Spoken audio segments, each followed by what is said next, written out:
50 years ago, a man named Richard John Bingham, who everyone called Lord Lucan, was blamed for killing Sandra Rivet in a really violent way. Sandra was the nanny who looked after his children, and if that wasn't scary enough, he also tried to kill his wife next. Thankfully, his wife made it out alive. But here's the crazy part of this whole story. Lord Lucan never went to jail for what he did because he disappeared right after it happened. That's why people kept talking about this case for so many years and why so many stories came out about where Lord Lucan might be hiding and what kind of secret life he was living. But now, there's new proof about what actually happened to him, and we might finally know the truth. But just so you know, the truth isn't pretty at all. The night of November 7th, 1974, changed everything for the Lucan family, because inside their house at 46 Lower Belgrave Street, in a fancy London neighborhood called Belgravia, someone was about to commit a really terrible crime. Sandra Rivet was a nice and hard-working 29-year-old woman who worked as a nurse and nanny for the Lucan kids. That night, she was walking down the narrow stairs to the basement kitchen to make a simple cup of tea when something awful happened. Someone who had been hiding in the basement with a heavy lead pipe suddenly hit Sandra, and this person kept hitting her with the pipe until she stopped moving. Nobody heard this happening because Sandra was hit so fast and hard that she didn't even know what was going on, let alone fight back or scream for help. The house stayed quiet like it always did when the children were sleeping. Upstairs, Sandra's boss, Lady Veronica, the lady of the house, had no clue about the horrible thing that just happened down in the basement. But while she was waiting for her trusted worker, the attacker came to her first. Standing right in front of the attacker, she was hit hard on the head, leaving her dizzy and bleeding. In seconds, her hair was covered in blood. But even though she was shocked and couldn't believe what was happening, Lady Veronica's need to stay alive kicked in, and she started looking for a way to get out. She managed to break free from the attacker and ran out into the cold night. Her screams echoed through the quiet, rich neighborhood of Belgravia, and everyone living in those beautiful old houses knew something really bad had just gone down. Within hours, police detectives showed up and started figuring out what happened. The evidence included the pipe that was used in the attacks. The pipe had been carefully wrapped in tape, which showed that the weapon wasn't just picked randomly. The attack itself wasn't random either. How carefully it was done showed someone planned it, like somebody had thought it all through. The evidence told a disturbing story. And when Lady Veronica told her side of what happened, everyone started suspecting one man, Lord Richard John Bingham, the 7th Earl of Lucan. Lord Lucan was a well-known guy in high society. He was sent away during World War II before going to a fancy school called Eton College and serving with the military in West Germany for 2 years. He soon got really into gambling, playing games like backgammon and bridge, and was an early member of a special group of rich British gamblers at the Claremont Club.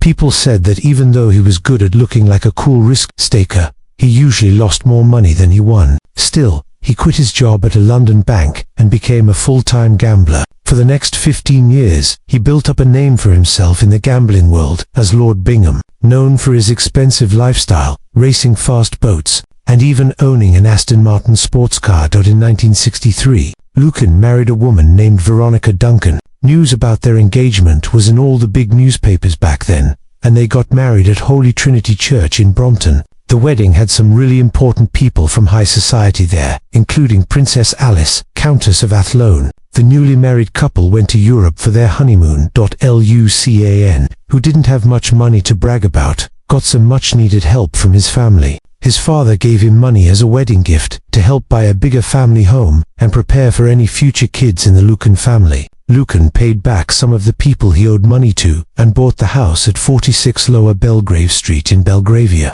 fixing it up the way Veronica liked it. 2 months after the wedding, Lucan's father died from a stroke, which was both good and bad news for Lucan, because along with a huge inheritance of £250,000, Lucan got his father's fancy titles: Earl of Lucan, Baron Lucan of Castlebar, Baron Bingham of Melcombe Bingham, and Baronet Bingham of Castlebar, which made his wife the Countess of Lucan.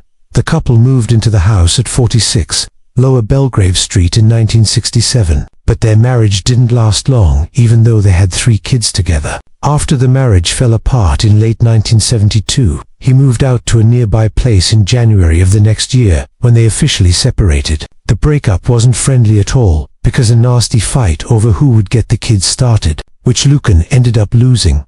But Lucan couldn't handle losing and became totally obsessed with getting custody of the children back. He started by spying on his wife, and then began recording their phone calls. He later hired private investigators to keep doing the same spying. He also brought in doctors who said that his wife was dealing with depression and anxiety, so she wasn't fit to raise the kids. Veronica had fired the children's nanny, who had been there a long time, something Lucan was really mad about. After going through several different nannies, Veronica finally hired 26-year-old Stefania Sicker. Veronica told Stefania that Lucan had hit her with a cane and had once pushed her down the stairs. Veronica was apparently scared for her safety and told Sicker not to be surprised if he kills me one day. So, Sicker left the family after some time. Nobody really knew why, but Lucan went around telling his friends that nobody would work for Veronica. But Sandra Rivet chose to work for Veronica. This obsession, mixed with growing legal bills and gambling losses, started to really mess up Lucan's life, and his money situation got way worse. This downward spiral in his life didn't sit well with Lucan, who saw himself as a classy aristocrat. He was hooked on high-stakes gambling, spending endless nights at the fancy Claremont Club with other rich and powerful men. Everyone knew about his money troubles, and so were his bitter fights with Veronica over money and custody of their kids. On the day this horrible crime would happen to Sandra and Veronica, Veronica said that after putting the younger kids to bed around 9 p.m., Sandra asked her if she wanted a cup of tea before going downstairs to the basement kitchen to make one. Wondering why her nanny was taking so long when she didn't come back, Veronica walked down from the first floor and called out to Sandra from the top of the basement stairs when she was attacked. As she screamed for her life, her attacker told her to shut up. Veronica later said that, right then she recognized her husband's voice. The two kept fighting. She bit his fingers, and when he threw her face down on the carpet, she managed to turn around and grab his private parts, which made him let go of her throat and give up the fight. When she asked where Sandra was, Lucan didn't want to tell her, but finally admitted that he had killed her. A freaked-out Veronica told her ex-husband that she could help him get away, if only he would stay at the house for a few days so her injuries could heal. Lucan believed this and walked upstairs to say hi to his daughter in bed.